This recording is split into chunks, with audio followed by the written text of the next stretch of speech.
दोस्तों, लगातार भारत पर टिप्पणियां करने वाले बांग्लादेश को अगले 6 महीनों के भीतर करीब $10 बिलियन का नुकसान उठाना पड़ेगा। और भारत के लिए अच्छी बात यह है कि भारत एक ट्रिक का इस्तेमाल करते हुए सीधे सीधे ये $10 अरब कमा सकता है। अब जैसा कि आप जानते होंगे कि इस समय बांग्लादेश भारत पर लगातार टिप्पणियां कर रहा है, फिर चाहे वो भारत का चिकन नेक हो या फिर हमारे पूर्वोत्तर के राज्य, सब पर अनाप शनाप टिप्पणियां की गई हैं। चीन के साथ और पाकिस्तान के साथ रिश्ते बेहतर किए जा रहे हैं, लेकिन इसी बीच ट्रंप अपनी टैरिफ नीति को लागू करते हैं और भारत समेत पूरी दुनिया पर टैरिफ लागू किया जा चुका है। लेकिन बांग्लादेश, जो कि दुनिया के टॉप टेक्सटाइल एक्सपोर्टर में से एक देश शामिल है, उस पर 37 यानी कि 37% टैरिफ लगाया जा चुका है अमेरिका की तरफ से। और वहीं पैरेलली भारत के ऊपर सिर्फ 26% टैरिफ लगाया गया है, यानी कि लगभग 11% टैरिफ का अंतर। और अगर ये इंडस्ट्रीज भारत से प्रमोट होती हैं तो डेफिनेटली भारत को $10 अरब का फायदा होगा। और लगातार वो कंपनीज जो कि कुछ इंडिया में रजिस्टर हैं, कुछ बांग्लादेश के अंदर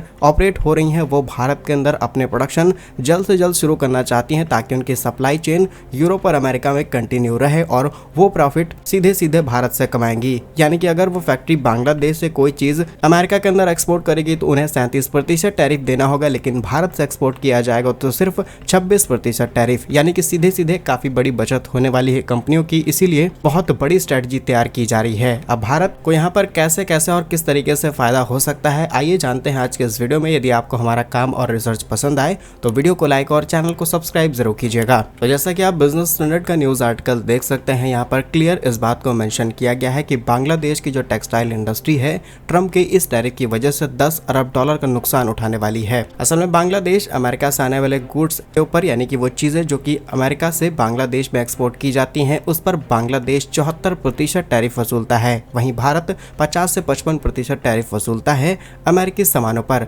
लेकिन इसी चीज का गुस्सा ट्रंप ने निकाल लिया और डायरेक्टली बांग्लादेश पर 37% यानी कि 37% टैरिफ लगा दिया है। लेकिन ये टैरिफ इतना ही नहीं बल्कि इससे ज्यादा बड़ा नंबर है, बिकॉज जो रेडीमेड इंडस्ट्री है बांग्लादेश की, या फिर कहें रेडीमेड गारमेंट इंडस्ट्री है, उसके ऊपर 54% टैरिफ लागू हो चुका है। यानी कि 100 रुपए की चीज अब 150 रुपए में बिकने वाली है अमेरिका के अंदर। और डेफिनेटली इससे $10 अरब का नुकसान बांग्लादेश को हो सकता है। बिजनेस स्टैंडर्ड में छपी हुई रिपोर्ट्स के मुताबिक बांग्लादेश के ही कॉमर्स मिनिस्टर से जब बातचीत की गई तब उन्होंने बताया कि 37% टैरिफ तो एडिशनल है। उसके अलावा जो रेडीमेड इंडस्ट्री, अगर उसमें कॉटन मिक्स है तो डेफिनेटली इसके ऊपर 37% अभी का टैरिफ और 17% एडिशनल टैरिफ, ये टोटल मिलाकर के 54% हो जाता है। यानी कि जो चीज 100 रुपए की मिल रही थी वो 154 रुपए की हो जाएगी। और डेफिनेटली इससे बांग्लादेश को इतना बड़ा नुकसान अब उठाना पड़ सकता है। और ऐसा नहीं है कि इससे दिक्कत बांग्लादेश को ही होगी, बल्कि अमेरिका को दिक्कत उठानी पड़ सकती है कि बांग्लादेश से जाने वाले टेक्सटाइल महंगे होने की वजह से अमेरिका में भी महंगाई बढ़ रही है और ऑलरेडी अमेरिकी स्टॉक मार्केट बुरे हालात से गुजर रहा है। तो ये कुछ मेजर डेवलपमेंट्स होने वाली हैं। अगर हम इस रिपोर्ट की और ज्यादा डिटेल्स आपको बताएं तो टैरिफ में 16% कॉटन के ऊपर, 32% पॉलिएस्टर पर ऑलरेडी टैरिफ लगाया जाता था, उसे बढ़ाकर के 37% कर दिया गया। बांग्लादेश, जो कि दुनिया का दूसरा सबसे बड़ा गारमेंट एक्सपोर्टर कंट्री माना जाता है, चीन के बाद बड़े बड़े ब्रांड्स जैसे कि gap, Tommy, LV, H&M, Zaara जैसे ब्रांड्स के लिए ये अपना कपड़ा एक्सपोर्ट करते हैं। और बांग्लादेश की ये इंडस्ट्री करीब 4 मिलियन लोगों को रोजगार देती है और देश की GDP में करीब 10% का कंट्रीब्यूट करती है। एंड बांग्लादेश हर साल 8 से $10 अरब का ये टेक्सटाइल एक्सपोर्ट करता है।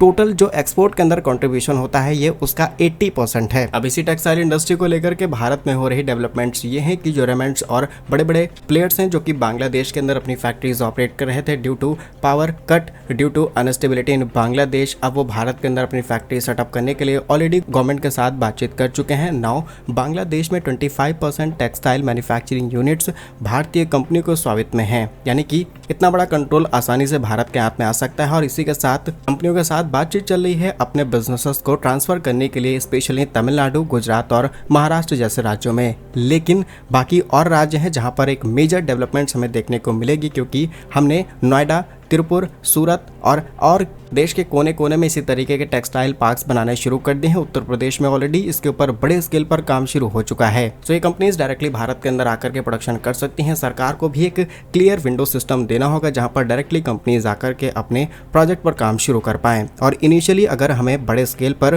प्रोजेक्ट शुरू करने हैं टेक्सटाइल जैसे सेक्टर के लिए, तो अभी हमें सब्सिडाइज करने की जरूरत पड़ेगी। लाइक हमने PLI स्कीम लॉन्च की इलेक्ट्रॉनिक्स सेक्टर में, जहाँ हम $1 बिलियन भी आईफोन प्रोड्यूस नहीं कर पाते थे, अब हम 5 से 7 बिलियन डॉलर के आईफोन्स आसानी से अपने देश में प्रोड्यूस कर रहे हैं। और अभी हमारा टारगेट है कि हम 25% आईफोन्स का प्रोडक्शन करेंगे। दैट मीन्स कि आने वाले टाइम में दुनिया के अंदर बिकने वाला हर चौथा आईफोन भारत में बना हुआ होगा। Not 100% made in India, but assembling तो एटलीस्ट भारत के अंदर शुरू हो जाएगी और ये भी देश की काफ़ी बड़ी पॉपुलेशन को एम्प्लॉयड कर सकती है। नाउ हमें सेम गेम खेलना होगा टेक्सटाइल इंडस्ट्री में, क्योंकि अब जो काफ़ी बड़ा गैप आने वाला है ट्रम्प की टैरिफ पॉलिसी के बाद, हम इसे फिल कर सकते हैं। एंड टेक्सटाइल में होने वाली मैन्युफैक्चरिंग डायरेक्टली कंट्रीब्यूट की जाएगी हमारी जीडीपी में और इससे ओवरऑल जीडीपी और ज़्यादा तेजी से बढ़ेगी। तो जो हमारे टारगेट्स हैं कि 2027 तक हम वर्ल्ड की 3rd लार्जेस्ट जीडीपी बन सकते हैं, इस गेम के हिसाब से हम जल्द ही इस टारगेट को अचीव कर पाएंगे। करंटली इंडिया की टेक्सटाइल इंडस्ट्री के बारे में अगर आपको डिटेल्स दें, जो जीडीपी के अंदर 2.3% का कंट्रीब्यूशन है, वहीं बांग्लादेश के अंदर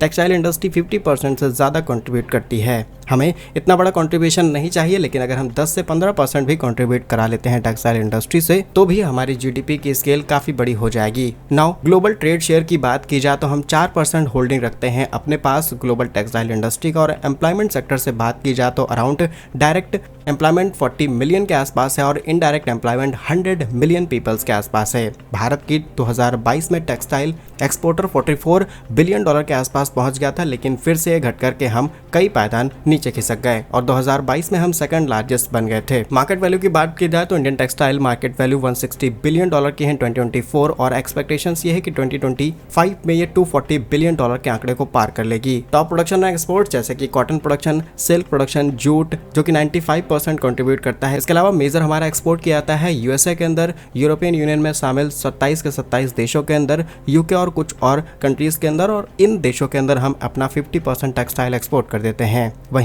वहीं भारत रॉ कॉटन एक्सपोर्ट करने में काफ़ी बड़ा कंट्रीब्यूटर माना जाता है। Now India is 3rd largest raw cotton exporter. तो क्यों ना हम उस रॉ कॉटन का इस्तेमाल करते हुए अपनी टेक्सटाइल फैक्ट्रीज को सेटअप करें, उससे एक फाइन प्रोडक्ट तैयार करते हुए उसे एक्सपोर्ट करें ताकि हम ज़्यादा प्रॉफिट कमा पाएं। और जैसा कि महात्मा गांधी ने भी एक मिशन चलाया था। इसके अलावा हम जूट बड़े स्तर पर बांग्लादेश को एक्सपोर्ट करते हैं, हम उसी जूट का क्यों ना इस्तेमाल करते हुए फाइन प्रोडक्ट तैयार करें और उसे डायरेक्टली एक्सपोर्ट कर पाएं। So these are the major changes. अगर गवर्नमेंट ऑफ इंडिया इन्हें अप्लाई करती है तो डेफिनेटली बहुत बड़ा फायदा होने वाला है भारत को। लेकिन बांग्लादेश भी एक नया रूट निकाला है। बांग्लादेश अपने टेक्सटाइल को एक्सपोर्ट करना चाहता है जॉर्डन, मिस्र, केनिया जैसे देशों पर, ताकि वहां से यूएसए और यूरोप के मार्केट को टारगेट किया जाए। यानी कि नया रूट निकालने पर ऑलरेडी इन्होंने काम करना शुरू कर दिया है। तो डेफिनेटली भारत को समय से पहले इस चीज पर एक्शन लेना होगा। नाउ इस समय कुछ कंपनीज ऐसी भी हो सकती हैं जो कि बांग्लादेश के अंदर गलत तरीके से ऑपरेट कर रही हों और भारत के अंदर आए, तो हमें वहां पर भी एक फिल्टर लगाने की जरूरत पड़ेगी। बाकी क्या कुछ कहना है आपको इस पर हमें कमेंट्स में जरूर बताइए। भारत के ऐसे ही वीडियोस पाने के लिए वीडियो को लाइक, चैनल को सब्सक्राइब जरूर कीजिए। वंदे मातरम, भारत माता की जय।